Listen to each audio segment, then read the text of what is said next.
piece of cake. Hey everybody, welcome back to the Duke Nukem Mega Thread. Right now we are playing a rather little odd number here. Oh, I'm Niggeroth, by the way. I have Fataku here with me. Hey guys. Hi. So, yeah, this is a PS1 only special episode of Duke Nukem 3D called Plug and Pray. And its main gimmick is the fact that a lot of the stages are either based around something in popular culture or based on PS1 games. This particular level, which is called Nightmare Zone, is apparently supposed to be based around Tomb Raider, and I assume that's mostly because the stage is a bitch. Already you see that I already had to drop down a rather large pit and duck by two of those floating explosive bomb things, and they were great to ignore because, as I'm sure Fataku knows, anytime you start a new episode of Duke Nukem, you always start out with just a pistol. Yeah, they do the magical Samus remove all your weapons thing, except they don't really give you a reason for it. Yeah, and trying to take down those floating bomb things with just a pistol is kind of a pain.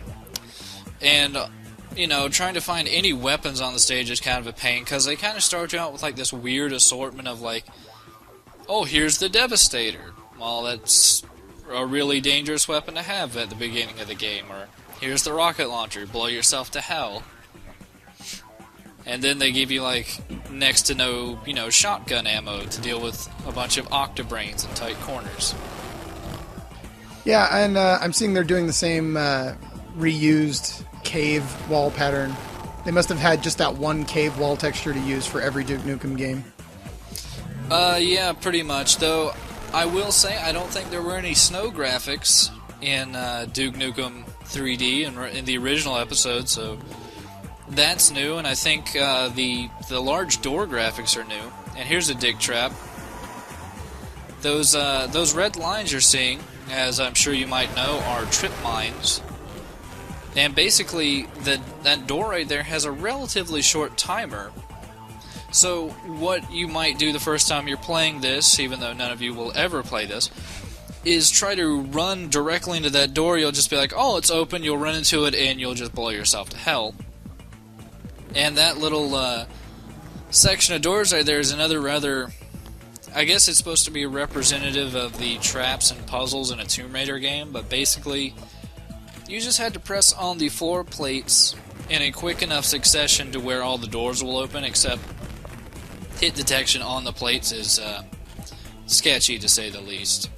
I want to know how these palm trees are growing underground. Without light or anything? Or water. There's going to be plenty of water, trust me on that. Ah. And one of the key features of any Tomb Raider game, or Duke Nukem game, I should say, is very unnecessarily placed buttons. There's going to be probably about 12 of them. And none of them are in places that you're going to find without a lot of exploration, to say the least. But, I tried to practice as much as I could to make this level as streamlined as possible. If it seems like I'm rushing it all, it's because I had to do the stage quite a bit to get down a really good line with how to get around and everything. Because like that button, have good luck trying to find that button. It seems like it's just kind of randomly scattered around in various nooks and crannies. Yeah, or this little hole here that I can't actually throw shit down. Good job. Yeah. Well, the thing is, if you fire a rocket in there, it's just going to blow up in your face, which I died to a couple of times. And you don't even need to really go in that hole right there. It's more just for backtracking. It's mostly just to get this button. What do you think that button does? Oh, it opens a door down there. Does anything in the game tell you that? No.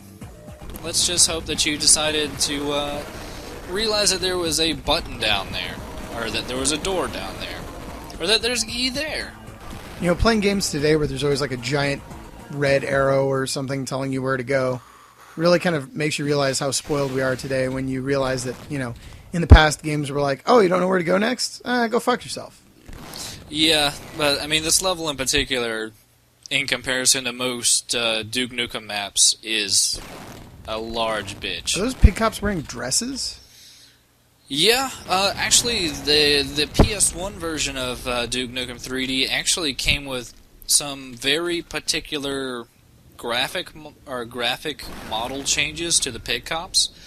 And also, it took me a few times to notice, but those pig cops actually aren't carrying their normal shotguns. They're actually carrying pistols, which makes them a little bit easier to deal with, but I assume it's also just kind of a dig at Lara Croft as well, because I think they're supposed to be feminine, and it's funny. Ha ha ha ha ha.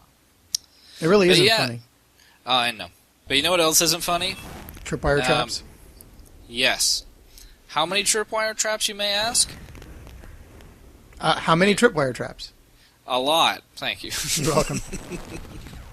Yeah, this room... We're good at improv.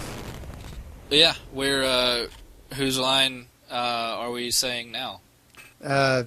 It's that blowing yourself up with a pipe bomb.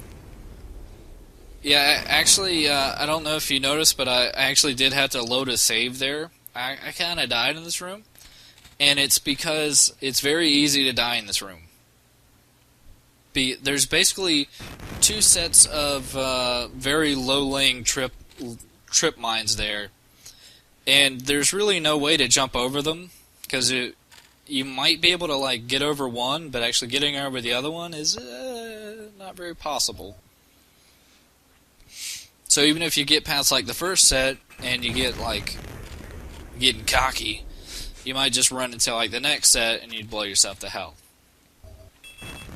I guess if you really wanted to wait, you could lure the pig cops into them, or you could just have them get squished by a trap door. But thankfully, though, I think they consider the fact that you were probably going to die there, and they make sure to pop out an atomic health. Now, this little trap door here is actually pretty quick. You kind of have to barely squeeze through. And it may not seem like there's a really solid way to get this door open. Maybe there is. Maybe there's like a plate in the floor or something, but you know, I just honestly really fucking wasn't sure. I mean, you can tell me if I'm like doing something different here other than pressing this damn button. But yeah, now it's open. There you go. Maybe they just make you hit it like a requisite number of times or something. That would not make any sense. So I noticed half of this level takes place in underground caves, and the other half takes place in looks like a hospital. No, I think this is supposed to be like a behind the scenes of your worst childhood nightmares. As you find the dressing room for Lara Croft's, I guess the aliens are dressing up as Lara with fake boobs and lip implants, and I don't even fucking know what they're trying to get at here. That the entire Tomb Raider game is just some evil alien plot to... I've got balls of copyright infringement. Yeah, they, especially after, like, Time to Kill and Land of the Babes, this is just even more of an indication that they were just extremely jealous of Tomb Raider for some reason.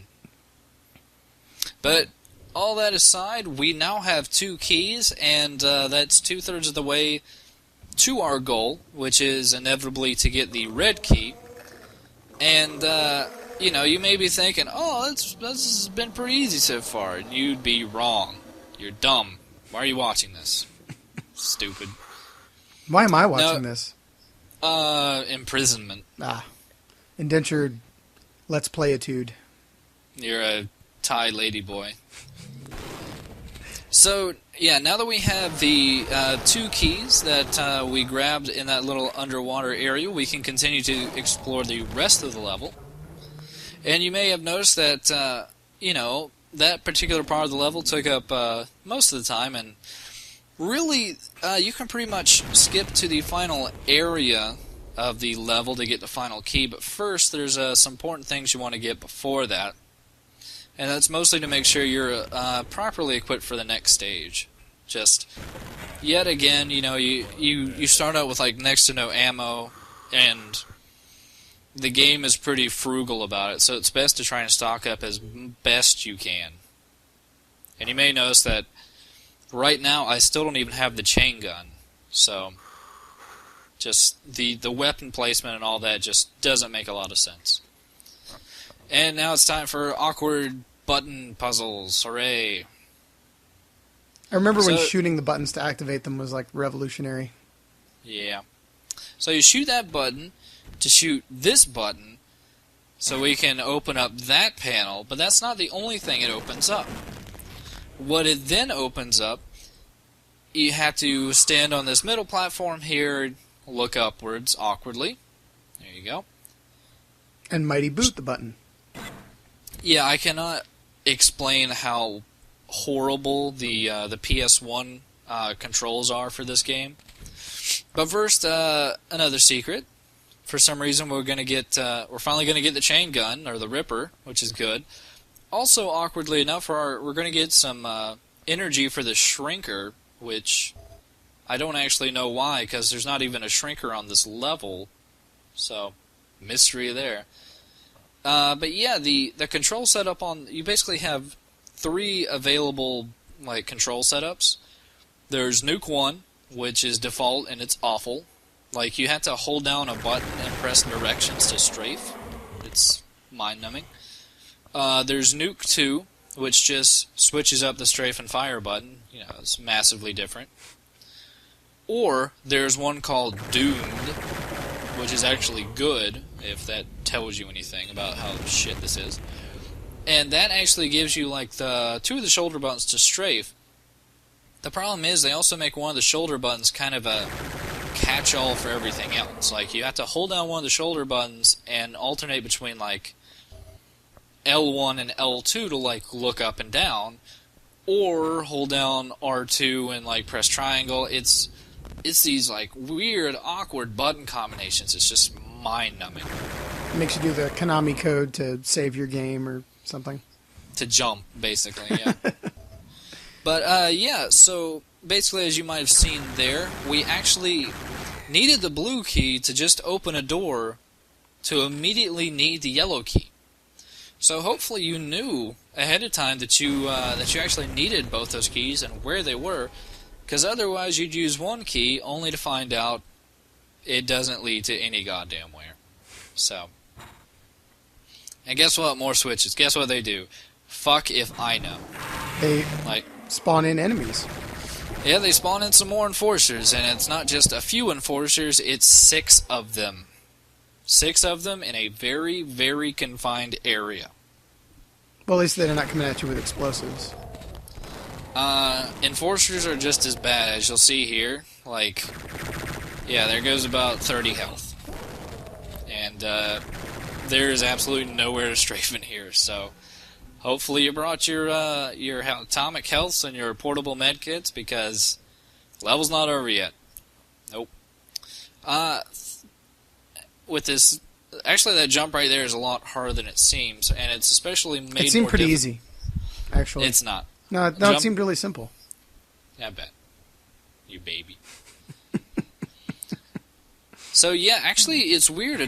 Normally, those far walls over there are supposed to spring open with some gun turrets, but for some reason the trap didn't spring, so I don't know. But yeah, we ended up pressing those 2 switches so we could make another annoying jump, which unlocked that door right there, so we could get the red key card. With the red key card, we can actually now head to the very last part of the level. And I made that jump seem a lot easier than it was. I ended up failing the jump quite a few times. This level seems like it was made by some, Duke Nukem fan with, a very basic understanding of 3D level design and Asperger's. Yeah, this level is... It's a Kaizo level, honestly. They're trying to prove to you how much smarter they are than you by putting buttons in places that you wouldn't think to look. Yeah, buttons and key cards, and you're ready for the end of this level? I'm ready. Okay. So you see this huge ass canyon here? No. Yeah. Oh wait, that one? Yeah. I see it. You asshole. But no, how do you get across it? You jump. Oh no, wait. Oh. Yeah, do you see it? Yeah, do you see it? It's a leap of faith. Yeah, good job, Andy. Yeah. Yeah, so There actually is a secret down at the bottom there. Well, there's a little walkway, but for the life of me, I couldn't figure out how to get back out of it. So I just, it's the end of the level. So, yeah, hopefully you'll join me next time for more Duke Nukem 3D Plug and Pray. This is Nigra saying bye. Rockin'.